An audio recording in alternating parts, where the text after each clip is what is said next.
I want to share just a little thing from John Seaman that he said.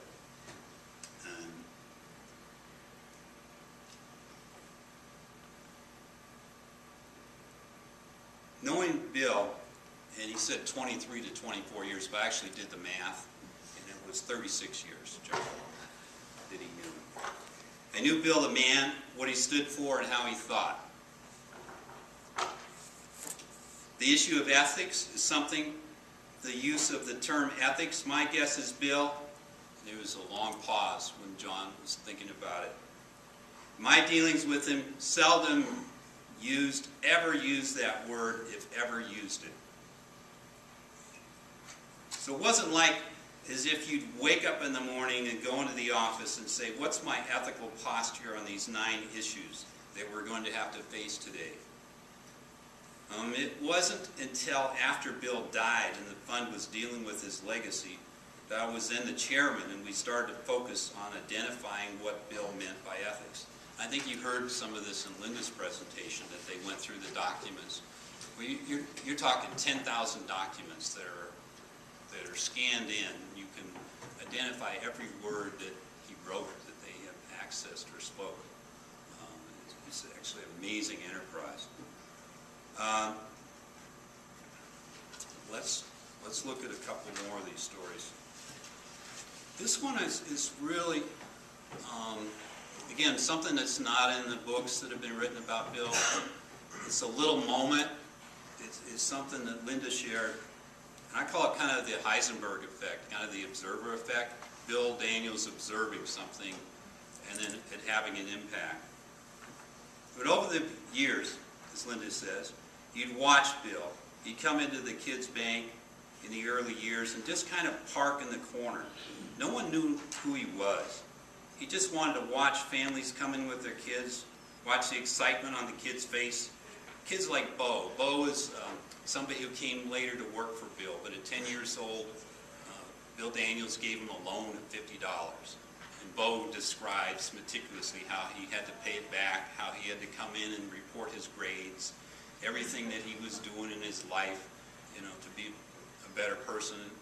And that example at 10 years old stuck so much with Bo that you just see kind of a model of Bill when you go and meet Bo. So he cleans his desk off as if he had gone to Numi. He's completely organized, completely orderly. It's like he's been stained by some of those impressions from Bill, and they've been from his whole life.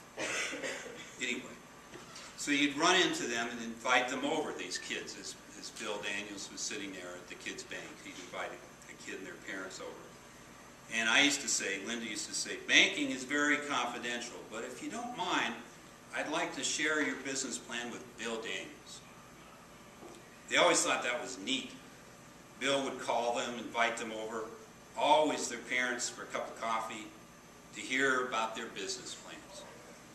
When you're talking about kids, 8, 9, 12 years old, if you get that in your head. Can you imagine the impact that had on a kid?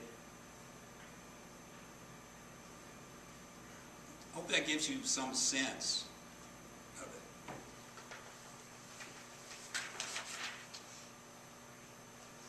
This one, I thought this was really cute. We'll see what you think. I title it No and Second Chances. I think it's a new ethic. It's not one of the listed ethics in the Daniels Fund, but I'm putting it out there as a candidate. So we celebrated a lot. On the first birthday, the second birthday, he liked big celebrations for the kids' fund, for the kids' bank. So first birthday, he had formed a youth advisory council, and Bill was always on one of the youth advisory boards. They thought it would be neat if he recognized a teenager for doing something good in the community. So we took nominations, and I ended up out of the room when they decided that they were going to nominate a former Crips gang member to be celebrated at the event. And they were counseling kids to stay out of gangs, and it was something that Bill Daniels, we learned later, was very much involved in. In 1987, you barely heard the word gang in Denver. They were just getting here. I I knew nothing about them. They scared the hell out of me. And a lot of other people. And I said, you know, guys, this is Linda, you're addressing this board, this meeting, deciding things. You know, guys, I really respect the process that you went through, but I don't think it's the right thing to do for this birthday party. What's our objective? To draw attention to the bank. If one kid is hurt because of something we misjudged in the program component, that's a problem. Bill calls me later, and he says, I understand we're going to honor a former Crips gang member at the birthday party. And Linda says, no, Bill, we're not. There's supposed to be laughter at this point. So laughter. And I explained why, and he said, oh, I kind of like the idea, said Bill. Because Bill loves second chances and people who had straightened out their lives and whatnot. And Linda said, well, I like the idea too, Bill, but here's my thinking. You know, we're going to have thousands of little kids there. It just doesn't feel like the primary objective. There's a really long silence. Bill says, I really liked it. So Linda says, well, there's all these security problems.